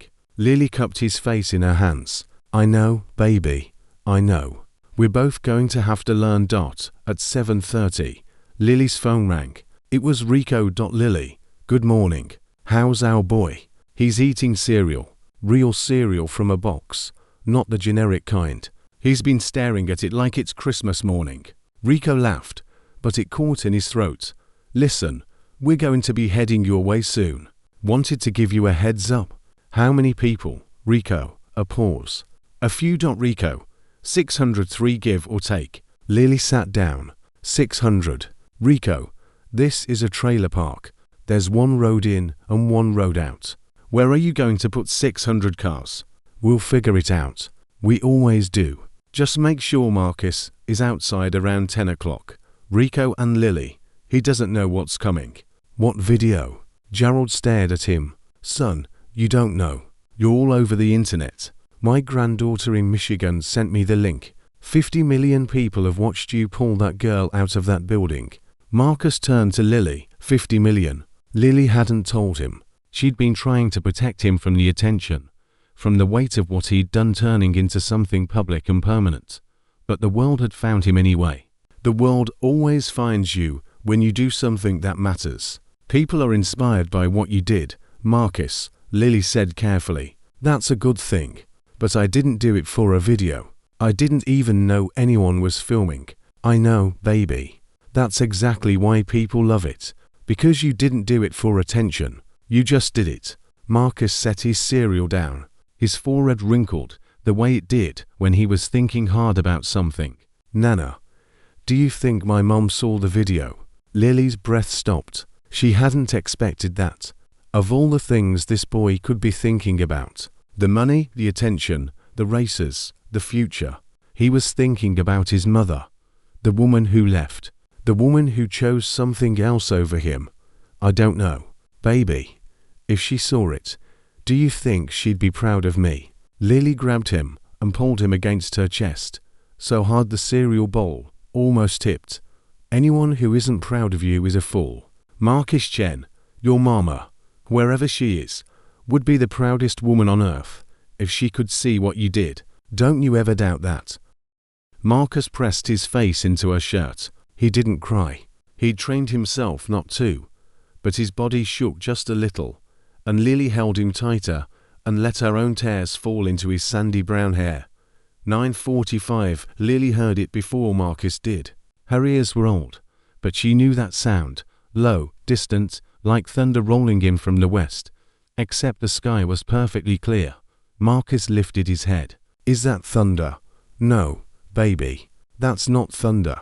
The sound grew. It swelled. It filled the air and the ground and the walls of every trailer in Riverside Mobile Home Park. Dishes rattled in cabinets. Dogs barked. People came out of their units looking around, confused. Was it another earthquake? Was it a military convoy from the base? Gerald stepped out of his trailer and looked toward the park entrance. His jaw dropped. Lord Almighty. The first cars appeared at the gate, chrome glinting in the morning sun, engines roaring, drivers in black leather with patches on their backs. They came in to buy too, splitting into rows as they entered the trailer park. Behind the first pair came to more, then for more, then 10, then 20. They kept coming. The road filled up. The dirt shoulders filled up. The empty lot behind Unit 30 filled up. Cars stretched back out through the gate and down the road as far as anyone could see. Marcus stood up from the steps. The cereal bowl fell and he didn't notice. His eyes were locked on the river of chrome and leather pouring into his trailer park. His mouth was open. His bandaged hands hung at his sides. Nana, Nana, what is this? Lily stood behind him with her hand on his shoulder. This is for you, Marcus. For me, all of them. 63 vehicles. The count would be confirmed later by a news helicopter hovering overhead, filming the entire thing from the air. 603 drivers from 7 different racing crews who had driven from as far as 200 meters away. They filled Riverside Mobile Home Park to capacity and beyond, parking on every inch of available ground, their engines creating a sound that residents would talk about for the rest of their lives. Rico rode at the front. Sophia sat in the passenger seat, her pink cast visible through the window, her small hand waving frantically. Behind Rico rode Wrench, then Carmen in her own custom-built muscle car, then Diego, then Pete, the crew chief, then row after row after row of men and women who had answered the call. Rico killed his engine in front of Unit 9. The driver behind him killed his. Then the next, then the next. The silence spread backward through the formation like a wave. 603 engines went quiet within 30 seconds. And in that sudden silence, Marcus could hear his own heartbeat and the birds singing in the one scraggly tree at the edge of the lot. Rico got out of his car. He opened the passenger door and lifted Sophia out carefully, mindful of her cast. The moment her feet touched the ground, she was gone, limping, hopping, half running toward Marcus with her arms open. Marcus, Marcus, we came. We all came. She hit him at full speed. They both stumbled, but didn't fall. Marcus caught her and held on. 2 kids hugging in the dirt outside a trailer, while 603 racers watched. Your cast is covered in drawings, Marcus said. Everyone at Daddy's garage signed it, but yours is still the best. The little race car. I showed everyone. Rico walked forward. Behind him, Wrench carried a wrapped package. Carmen held a folder. Diego carried 2 large boxes.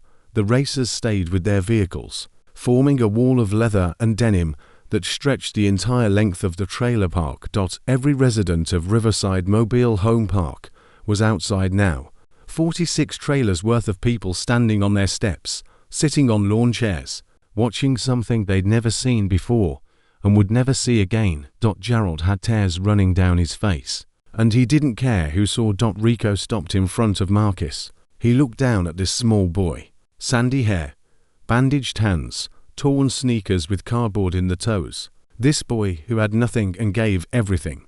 Rico didn't kneel this time. Instead, he turned to face the 603 drivers and raised his voice so every single one could hear. 3 days ago, my daughter was trapped under a collapsed building. She was in the dark. She was alone. She was 5 years old, and she thought she was going to die. Not a sound from the crowd. Not a whisper. Not a cough. Grown men stood outside that building and did nothing. I don't blame them. It was dangerous. The building was still shifting. Anyone who went in might not come out. So people stood there and my daughter screamed for help and nobody moved. Rico paused. His voice dropped lower. Then this boy showed up. 7 years old. 48 pounds. Nothing in his pockets. Nothing to his name. He heard a voice in the dark, and he didn't think about himself. Didn't think about danger.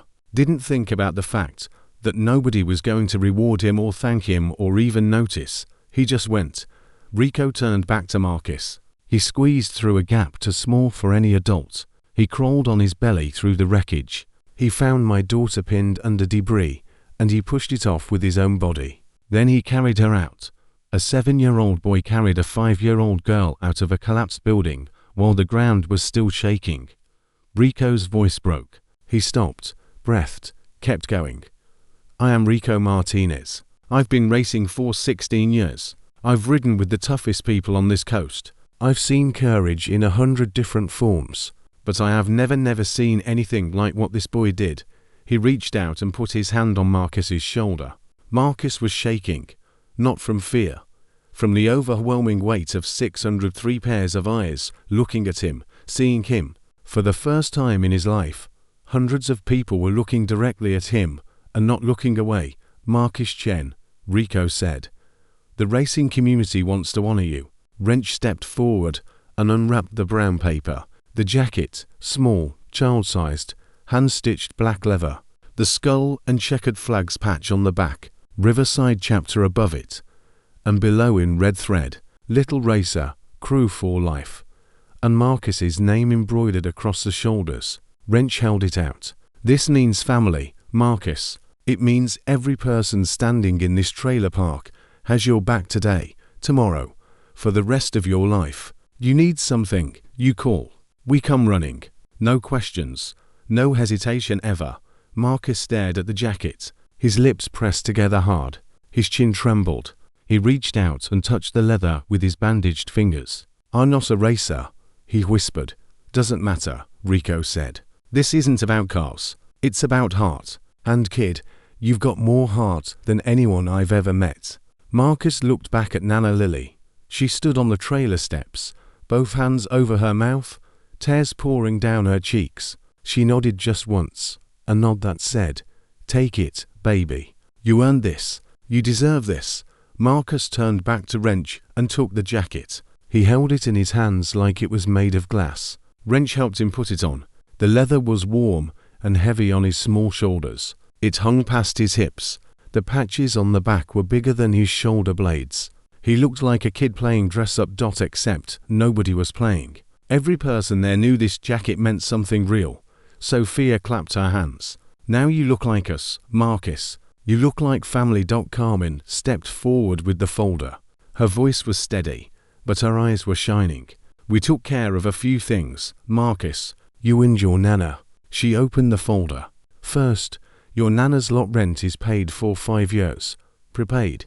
She will never get another rent bill for 60 months. Lily sat down on the steps because her knees wouldn't hold her. Second, a college fund has been set up in your name. The GoFund that our brother Diego created has raised over $341,000 as of this morning.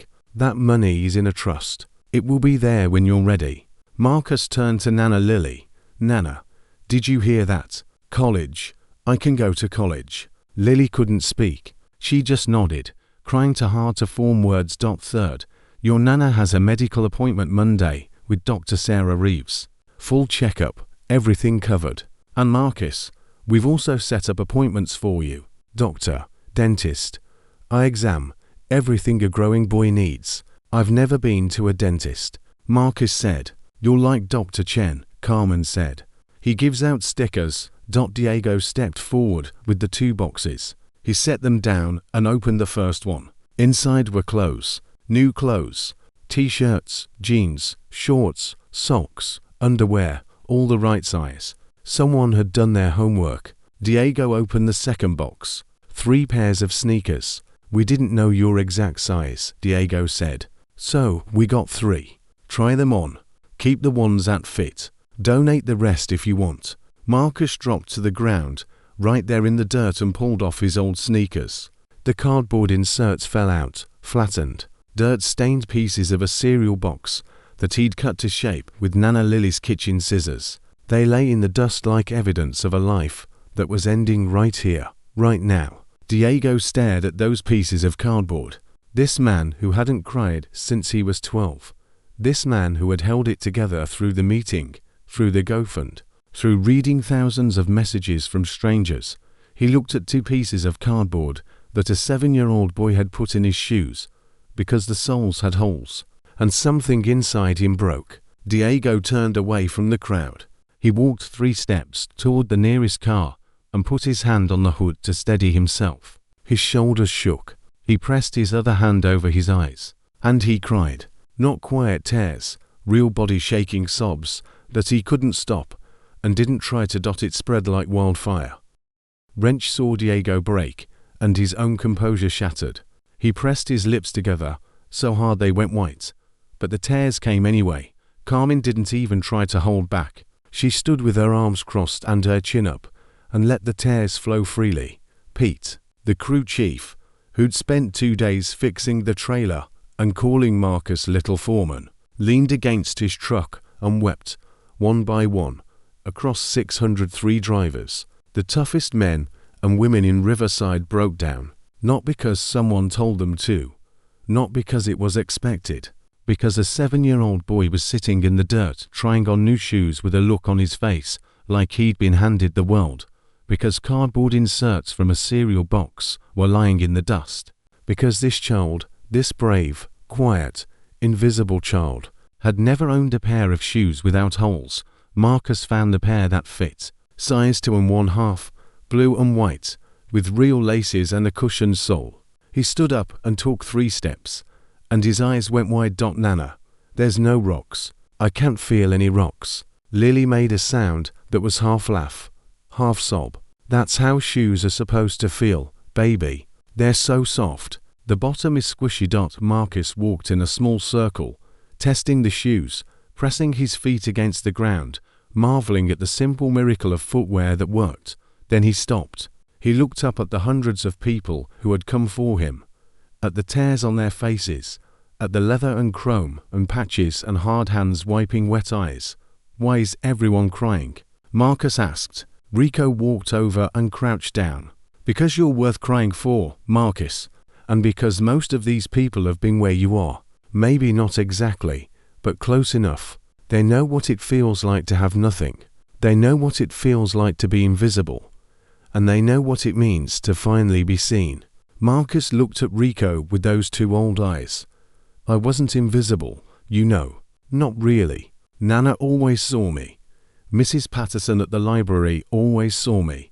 The man at the soup kitchen always saw me. It's just that most people don't look. Rico stared at this boy, 7 years old, talking like a philosopher, talking like a man who'd lived 70 years instead of 7. You're right, Rico said. Most people don't look, but we do.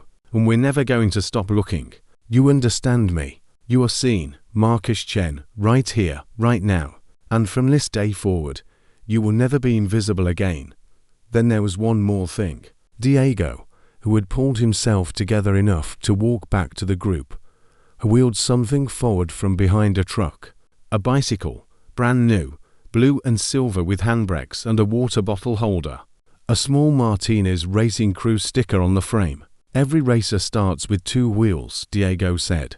His voice was rough. His eyes were still red. This is yours.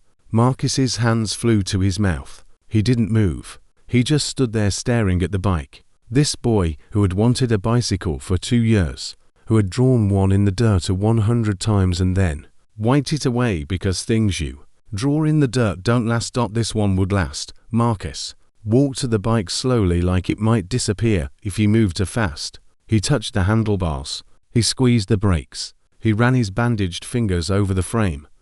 Then he turned around and looked at Nana. Lily. Nana, it has a water bottle holder. Lily laughed through her tears.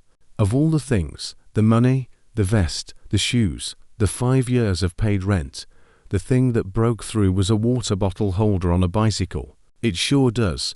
Baby. Marcus swung his leg over the seat. It was the right height. Someone, probably Carmen, who thought of everything, had asked Lily what size bike he'd need. He put his feet on the pedals and pushed. The bike rolled forward across the dirt lot. Marcus wobbled once, twice, then found his balance. He pedaled harder. The wind caught his hair and pushed it back from his eyes. The new shoes gripped the pedals perfectly.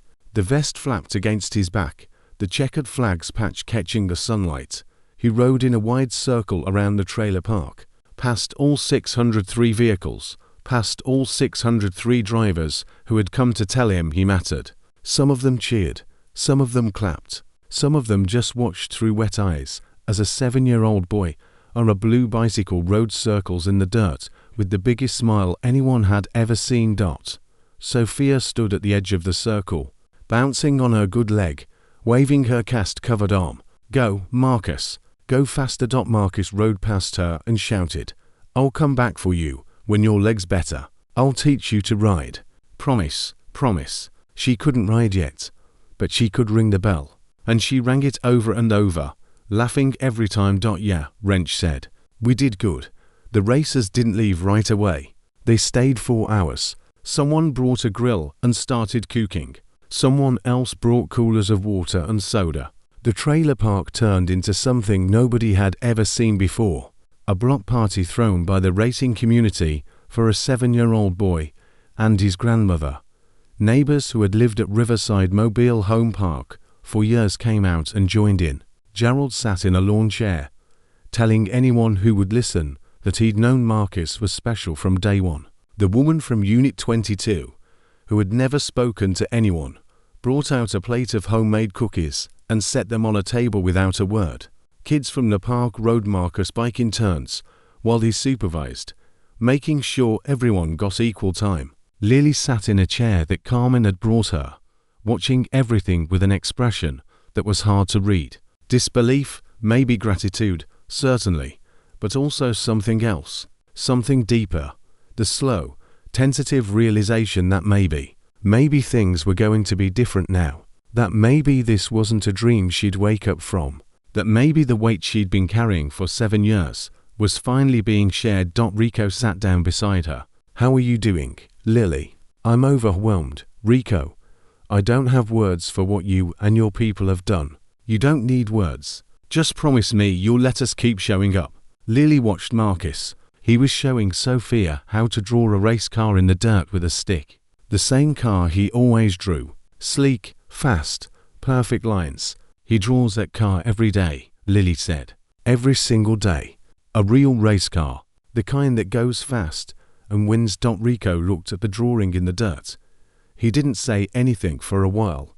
Then he pulled out his phone and took a picture of it. Lily frowned. "What are you doing?" Remembering, he put the phone away. "Lily, that doctor's appointment on Monday. You're going, right?" "I said I would."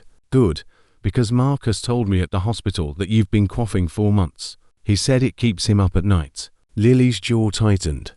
"That boy tells everyone everything. He tells people because he's scared." Lily pressed her hand against her chest where the cough lived. "I'll go, Ro. I promised him. And I promised you, I'll go." "Good. Because that boy needs you and we need you, too. Your family now." "That's not a word we use lightly." Rico stood up. He whistled sharply and every racer in the trailer park turned to look. "Mount up, we ride." The party shifted. Food got packed away. Grills got loaded onto trucks. Racers walked to their vehicles and climbed in. The engines started one by one, building that rolling thunder sound that Marcus now recognized as something specific and meaningful. Not chaos, not noise, a heartbeat. 603 hearts beating at once. Marcus stood with Sophia, watching the racers form up. Rico lifted Sophia into his car and secured her seatbelt. "See you soon, Marcus," Sophia said. "See you soon, Sophia."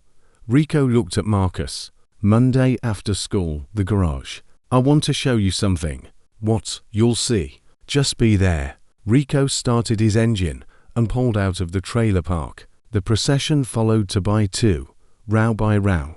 603 vehicles, leaving Riverside Mobile Home Park and turning onto the main road. The sound faded slowly like a storm moving away until all that was left was the quiet hum of the new air conditioner and the birds in the scraggly tree. Marcus stood in the dirt, wearing his new shoes and his leather vest, holding the handlebars of his blue bicycle, watching the last car disappear around the corner. Lily walked up behind him and put her hands on his shoulders. "You okay, baby?" Marcus reached up and touched the vest. The leather was warm from the sun. The patches were rough under his bandaged fingers. He could still feel the vibration of 603 engines in his chest, in his bones, in the ground beneath his new shoes. "Nana, I don't think I'm invisible anymore." Lily pulled him close. "No, baby, you are not invisible anymore." Monday came faster than Marcus expected. He woke up in the cool air, put on new clothes that still smelled like the store, laced up his blue and white sneakers, no cardboard, no rocks, and ate a bowl of cereal with milk that hadn't expired. Small things, things most kids never thought about. Marcus thought about every single one. A crew member's wife named Jenny drove him to school. She had 2 kids of her own in a minivan with goldfish crackers crushed into the seats. Marcus sat in the back and stared out the window and tried to remember the last time he'd ridden in a car. He could in single quotes. School was different now. Not the building, not the teachers, the kids. They'd seen the video. Every single one of them. Marcus walked through the front door and a second grader he'd never spoken to ran up to him. "You're the earthquake kid. You saved that girl." Then another kid, then 3 more, then a teacher, then the principal who came out of her office and knelt down and told him the whole school was proud of him. Marcus nodded and said thank you and tried not to panic. He'd spent his entire school life being invisible. Now everyone was looking at him and he didn't know where to put his hands. At lunch, he didn't sit alone. 4 kids asked him to sit with them. He chose the table closest to the window because old habits die hard. A girl named Maya shared her chips with him. A boy named Jordan asked him if he was scared inside the building. "Yeah," Marcus said. "Really scared. But you still went in." "She was in there. What was I supposed to do?" Jordan looked at him. He'd said something extraordinary. Marcus didn't understand why. It seemed obvious to him. Someone was in trouble. You help. That's it. That's the whole thing. After school, Jenny dropped him at Velocity Motors. Rico was waiting out front, wiping his hands on a rag. Sophia sat on a stool inside the garage, her pink cast propped on a toolbox, coloring in a book. "Marcus." She dropped her crayons and hopped over. "Look, I drew you a picture." She held up a piece of paper to stick figures, one bigger, one smaller, both wearing vests. Between them, a bicycle. Above them, a wobbly sun. At the bottom in purple crayon, Marcus and Sophia, best friends. Marcus took the picture and held it carefully. "This is really good, Sophia." "I know. I'm very talented." Rico laughed. "Humble, too." He put his hand on Marcus's shoulder. "Come on. This is your room for after school. You come here. You do your homework. You read. You hang out with Sophia. When you're done, you come into the garage and I teach you how things work. Engines, tools, how to build things that last." Marcus touched the desk. He opened a drawer. Inside were notebooks, brand new, unlined and lined. A set of colored pencils, a ruler. APROTRACTO. Rico. "This is too much." "No, it's not. It's exactly enough." "And Marcus, look at the bookshelf. Bottom shelf, left side." Marcus crouched down. A thick book with a blue cover. Automotive Engineering for Young Minds. He pulled it out and opened it. Pages of cars, real cars, blueprints, cross-sections, engine diagrams. His eyes went wide. "Carmen told me you draw race cars." Rico said every day, same car. "So, I figured maybe you should learn how to actually build one." Marcus held the book against his chest, the same way he'd held the racing jacket, the same way he held Sophia's drawing against his heart where the things that mattered lived. "I'm going to build a race car someday, Rico, a real one for me." And Nana. Rico smiled. His eyes were wet. "I believe you, kid. I absolutely believe you." Sophia appeared in the doorway. "Is he crying?" "Don't cry, Marcus. You can share my crayons if that helps." Marcus laughed. It came out wet and shaky, but it was a real laugh. "I'm not crying. My eyes are just sweating. That's what Daddy says, too." Sophia whispered loudly. "It's always a lie." The weeks that followed rewrote everything. Lily saw Dr. Sarah Reeves on Monday as promised. The doctor ran tests, blood work, chest x-ray. The cough that had kept Lily up 4 months turned out to be walking pneumonia, treatable with antibiotics. Unrest. Dr. Reeves called Lily personally with the results. "You're going to be fine, Mrs. Ken, but you need to rest. Actually, rest. Not work 2 jobs, rest." "I don't know how to rest. Learn." Every day after school, Jenny dropped Marcus at the garage. He did his homework in his room. He read the engineering book cover to cover twice. Then he went into the shop and Rico taught him about engines, how pistons worked, how a carburetor mixed fuel and air, How to use a wrench without stripping a bolt. Marcus absorbed everything like a sponge being held underwater. Pete gave him small jobs, sorting bolts, organizing tools, cleaning parts. He paid Marcus $5 a day and called it an apprenticeship. Marcus put every dollar in a jar in his room at the garage. When Diego asked what he was saving for, Marcus said, "Nana's birthday. I've never been able to buy her a real present." Diego walked out of the garage and sat in the parking lot for 10 minutes. When he came back, his eyes were red. Nobody mentioned it. Sophia got her cast off 6 weeks after the earthquake. Rico brought her to the garage, and she ran, both legs working, no limp, straight to Marcus and tackled him. "I can walk. I can run. Teach me to ride the bike." "You promised." "I promised." That Saturday, Marcus taught Sophia to ride in the trailer parking lot. Rico stood 20 feet away with his phone out filming. Sophia fell 4 times. She got up 5. On the 6th try, she pedaled the full length of the lot without falling. She threw both arms in the air and screamed, "I did it, Marcus. I did it. I told you. I told you you could do it." Rico watched them through his phone screen. 2 kids, his daughter, and the boy who saved her, riding bikes in circles in a trailer park. He stopped recording and just watched. Some moments are too real for a screen. 3 months after the earthquake, a local news station ran a follow-up story. The reporter interviewed Rico at the garage. She interviewed Lily at the trailer. She interviewed Marcus at school where his teacher told the camera that he'd gone from the quietest kid in class to the one who raised his hand first every time someone needed a partner. "He's not a different kid." The teacher said he's the same kid he always was. He just has room to breathe now. The reporter asked Marcus what he wanted to be when he grew up. He didn't hesitate. An automotive engineer. "I'm going to build race cars, good ones, the kind that go fast but keep people safe." The reporter asked if he had a message for the people who donated to his fund. Marcus thought about it for a long time. The camera waited. "I just want to say thank you, not just for the money, for seeing me. I was invisible for a long time, not because I was hiding, because nobody looked. And then one day, I did something and everybody looked at once. But here's the thing, I didn't do anything special. I just did what I thought was right. Anybody could do that. You don't have to be big or strong or rich. You just have to show up when someone needs you."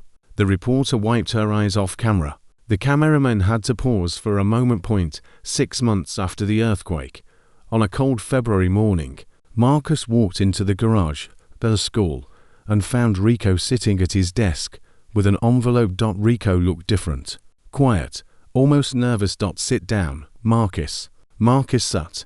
"What's wrong?" "Nothing's wrong. Something's right." Rico slid the envelope across the desk. "Open it." Marcus opened the envelope. Inside was a photograph. A house, not a drawing, not a sketch. A real house. Small 1-story real front door with a real doorknob. A small yard. A mailbox at the curb. "What is this?" "That's the house the racing community built. Well, the crews and about 40 volunteers and a construction company that donated materials after they saw the news story. It's 3 miles from here. 2 bedrooms, 1 bathroom, new everything." Marcus stared at the photograph. His hands were shaking. "It's yours, Marcus. Yours and Lily's. No rent, no mortgage. Yours. You built us a house. You drew race cars in the dirt every day. Sleek, fast, perfect. We just made your dreams real in a different way." Marcus pressed the photograph against his chest, the same way he'd held the engineering book, the same way he held Sophia's drawing, against his heart, where the things that mattered lived. "Row, yeah, kid. It has a real door." Rico smiled. His eyes were wet. "Yeah, buddy. It has a real door." Marcus stood up from the chair. He walked around the desk. He wrapped his arms around Rico Martinez, the most feared street racer in California, the devoted father, the unlikely hero, and held on. "Thank you for seeing me," Marcus whispered. Rico put his arms around this boy, this small, brave, Impossible boy who crawled into the dark for a stranger and drew race cars in the dirt, because he believed that someday things could be different. Thank you for being worth seeing, Rico said. That evening, Marcus rode his blue bicycle to the trailer park one last time. He parked it outside Unit 9 and walked to the spot where he used to draw in the dirt. He picked up a stick. He looked at the ground. Then he put the stick down. He didn't need to draw race cars anymore. The dream was real now. The shoes were real. The family was real. The house was real. The boy who had been invisible for 7 years was standing in the place where he used to disappear, and the whole world knew his name. Marcus Chen was 7 years old. He had a grandmother who loved him, a best friend with blonde curls and a pink cast that had come off 6 weeks ago, a racing jacket with his name stitched into it, a bicycle that flew when he pedaled, and a house with a real front door. He had crawled into the darkest place a child could go and brought someone else out alive, and in doing that, he brought himself into the light. Because that's what happens when you show up for people. They show up for you, and sometimes, if you're very lucky and very brave, the whole world shows up. Marcus walked back to his bicycle. Lily stood in the doorway of the trailer watching him. She smiled, the kind of smile that said everything would be okay, not just for today, for tomorrow, for all the tomorrows to come. He rode away from the trailer park for the last time, not running from something, running toward it, toward a life where cardboard didn't go in shoes, where air conditioning worked, where college was possible, where love didn't have limits, where being small and poor didn't make you invisible, where one act of impossible courage changed everything. Because Marcus Chen didn't save just one life that day in the rubble. He saved 2.